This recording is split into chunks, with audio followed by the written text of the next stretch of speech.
¿Cómo están? Qué gusto saludarlos. Bienvenidos al comentario de la lección número 6. Título de la lección de esta semana: ¿por qué se necesita interpretación?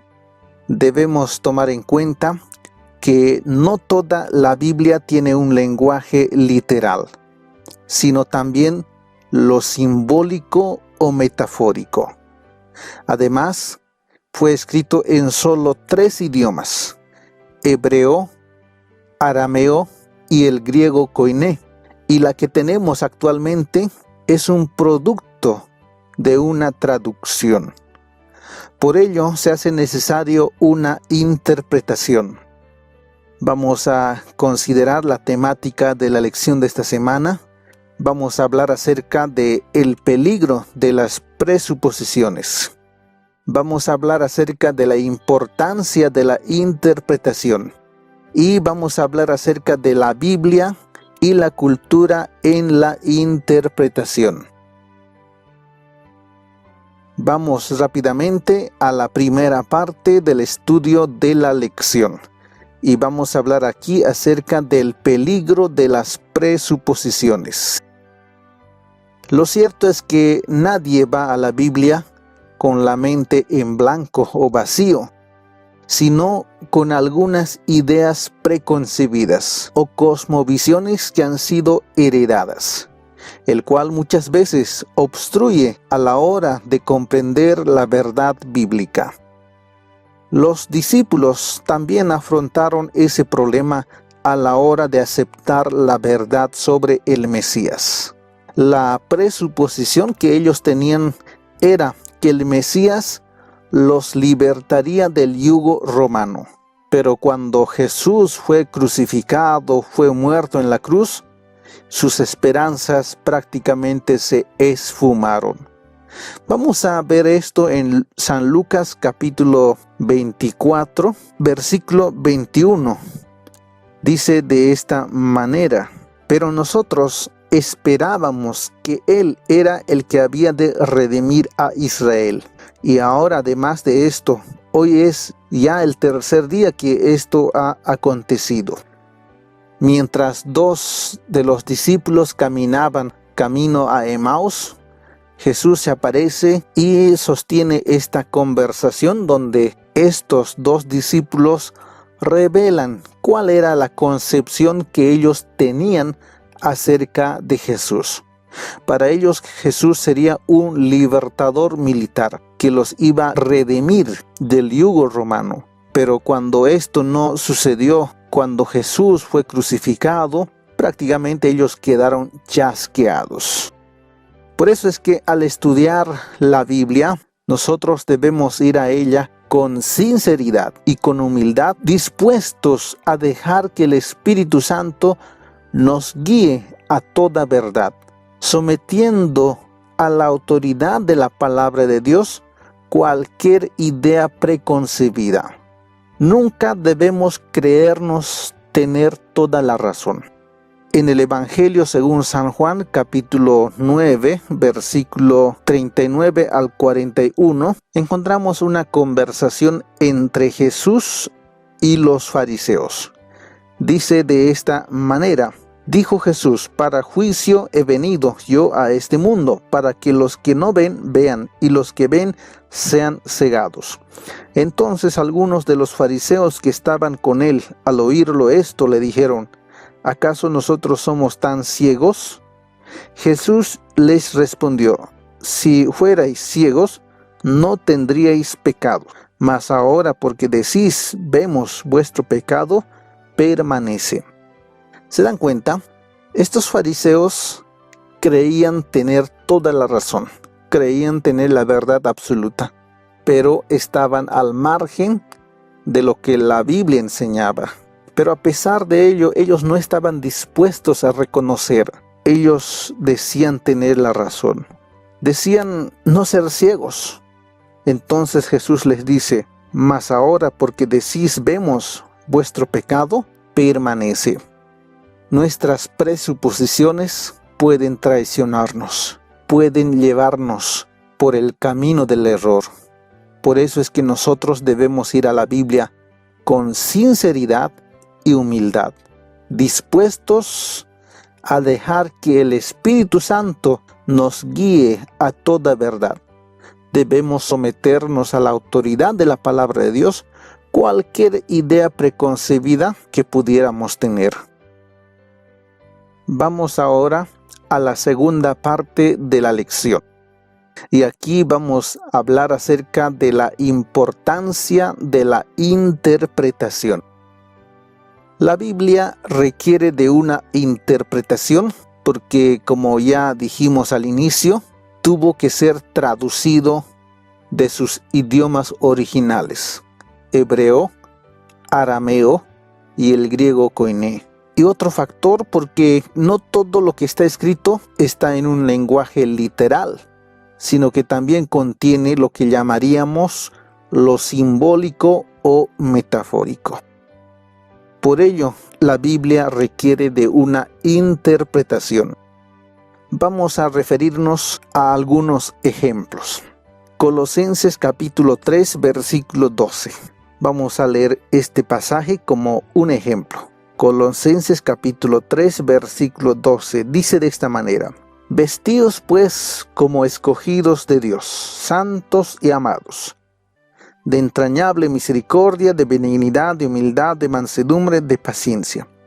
Muchos podrían usar este pasaje para hablar de la vestimenta. Por ejemplo, si leemos parcialmente este pasaje, diría de la siguiente manera: Vestíos pues como escogidos de Dios, santos y amados. Y uno podría decir que un cristiano, un santo, un amado de Dios, tiene que vestirse de esta manera, de esta manera, de esta manera. Pero aquí el texto bíblico, cuando dice vestíos pues como escogidos de Dios, no está hablando de la vestimenta. El texto está hablando del carácter cristiano. Por eso el texto continúa y dice: de extrañable misericordia, de benignidad, de humildad, de mansedumbre y de paciencia. Está hablando del carácter. Otro ejemplo bíblico, Colosenses 2:16. Dice de esta manera: Por tanto, nadie os juzgue en comida o en bebida, o en cuanto a días de fiesta, luna nueva o sábados.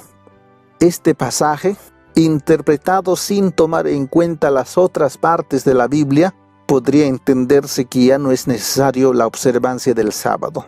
Y es así como muchos lo interpretan. Usan este pasaje para decir que la observancia del sábado ya quedó caduco, que ya no es necesario. Pero si nosotros estudiamos a la luz de la palabra de Dios, de las otras partes de la Biblia, vamos a entender que aquí no está hablando del sábado del cuarto mandamiento. Si vamos al Antiguo Testamento, vamos a encontrar que había ciertos días ceremoniales que se llamaban sábados. Y estos sábados no siempre caían en el séptimo día. Podían caer en cualquier otro día de la semana a lo largo del año. Pero eran observados como sábado, porque sábado significa reposo. Y al ser parte de lo que son las ceremonias, ritos del Antiguo Testamento que prefiguraban a Cristo en la cruz del Calvario, pues estas llegaron a su conclusión. Y Pablo está hablando justamente de esos ritos. Por eso dice: nadie os juzgue en comida, bebida, o en cuanto a días de fiesta, luna nueva. ¿Se dan cuenta? Fiestas, luna nueva, todo ello era parte del sistema de ceremonias del Antiguo Testamento. Y los sábados mencionados aquí son los 7 sábados ceremoniales que existían. Pero si nosotros no interpretamos cabalmente las Escrituras como debería ser, podemos hacer decir cosas que la Biblia no dice en verdad. Por eso, para entender el mensaje de la palabra de Dios, se necesita una interpretación. Tengo una cita en Nehemías capítulo 8, versículo 1 al 3 y versículo 8 del Antiguo Testamento, que es una referencia de que la palabra de Dios tiene que ser entendida de manera clara.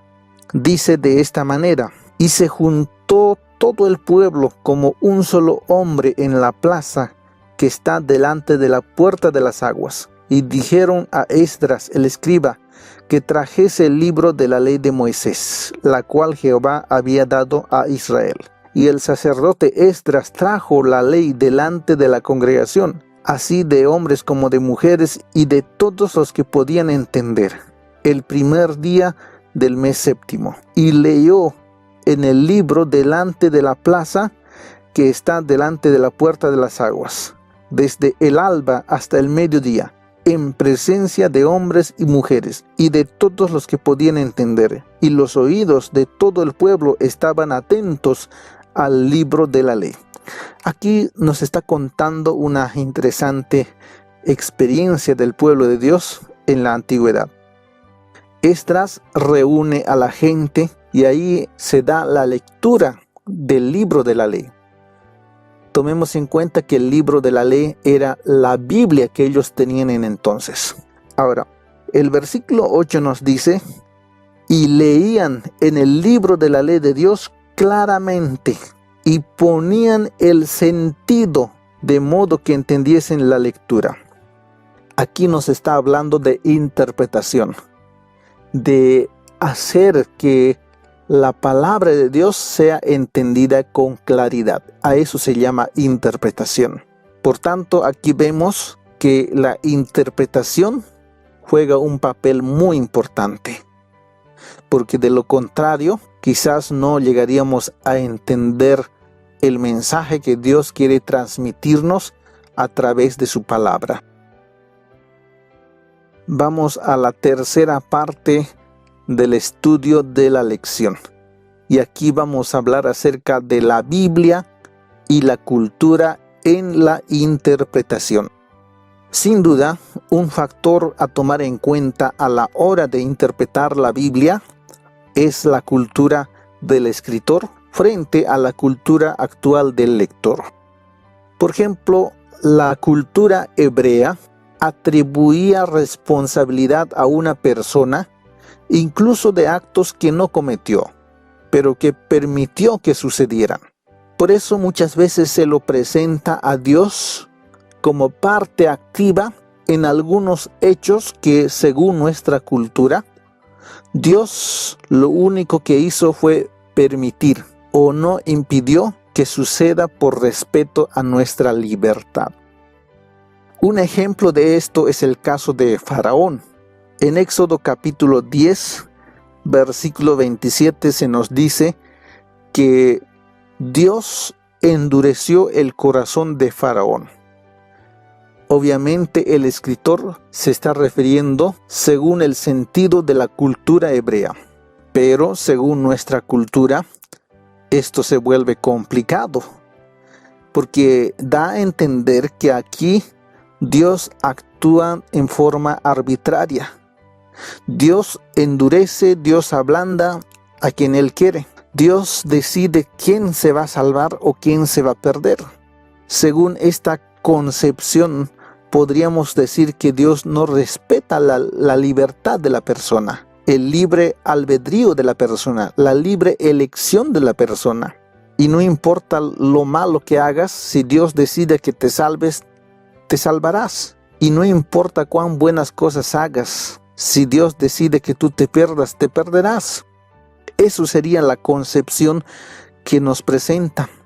Pero debemos entender que, según nuestra cultura, podemos entender claramente que lo que está diciendo es que Dios permitió que el corazón de Faraón se endurezca. No es que Dios endureció, sino que Dios permitió, porque Dios respeta nuestra libertad.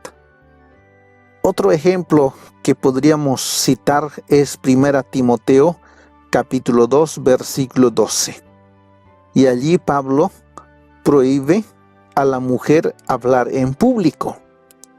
Y muchos usan este pasaje para cuestionar que la iglesia hoy permite que la mujer ocupe cargos o incluso salga a predicar cosa que está prohibido según la Biblia, etcétera, etcétera. Pero debemos tomar en cuenta que Pablo está hablando según la cultura de ese tiempo. Y en ese tiempo, las únicas mujeres que hablaban en público libremente eran las prostitutas. Y Pablo está diciendo que no conviene que una mujer cristiana hable en público porque generaría mal concepto y se asemejarían a las mujeres prostitutas. Pero en la cultura actual que nosotros vivimos, eso ya no es un problema. La mujer tranquilamente puede hablar, puede enseñar y ya no es un problema. Otra cosa es lo que es la igualdad de derechos y otra cosa es el dominio de la mujer sobre el hombre. En la Biblia encontramos muchas mujeres que fueron instrumentos de Dios, que fueron profetisas. Otro ejemplo que puedo citar es 1 Pedro capítulo 3, versículo 3, que nos habla de adornos de oro. Y muchos podrían usar este pasaje, por ejemplo, para hablar acerca del anillo. Claro, en cuanto al uso del anillo, por ejemplo, tiene mucho que ver lo que es la cultura. Aquí en mi país, en Bolivia, por ejemplo, sea que use el anillo o no use el anillo, no es trascendental.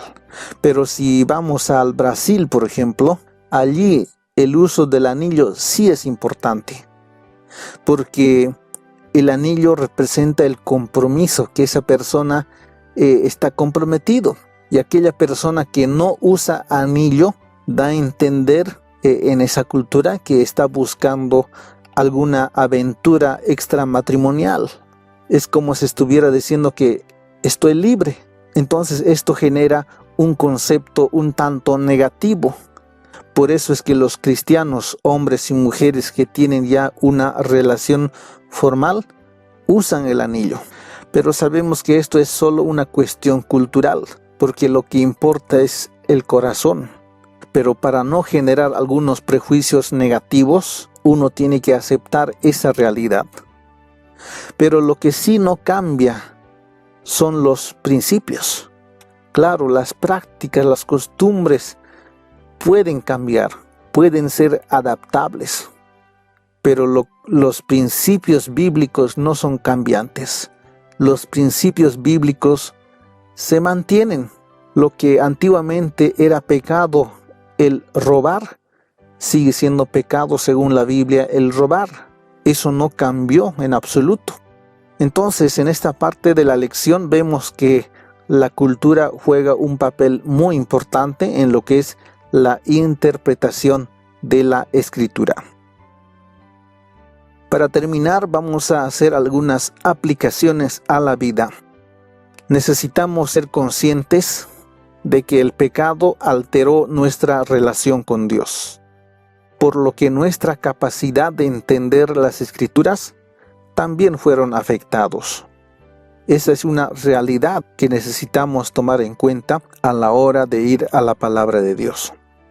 Por esto necesitamos poner a un lado nuestras ideas preconcebidas y el orgullo de nuestra capacidad de razonamiento e ir a la Biblia con humildad, dispuesto a aprender y obedecer.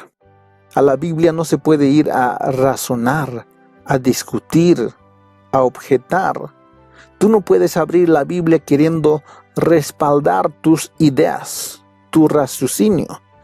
Tú tienes que ir a la Biblia con humildad, dispuesto a aprender y obedecer. Para evitar la mala interpretación, debemos respaldar no con razonamientos, sino con textos bíblicos, considerando siempre el contexto del pasaje y extrayendo el principio que se aplica a nuestras vidas. Nunca olvidemos que el añadir o quitar lo que dice la Escritura es condenado por Jesús. En Apocalipsis capítulo 22, versículo 18 al 19, claramente Jesús condena ese hecho de añadir o quitar lo que dice las Escrituras. Así que debemos tener mucho cuidado a la hora de interpretar las Escrituras. Necesitamos depender de la dirección del Espíritu Santo. Esto ha sido el estudio de la lección número 6. Que Dios los bendiga. Nos reencontramos en el estudio de la lección número 7.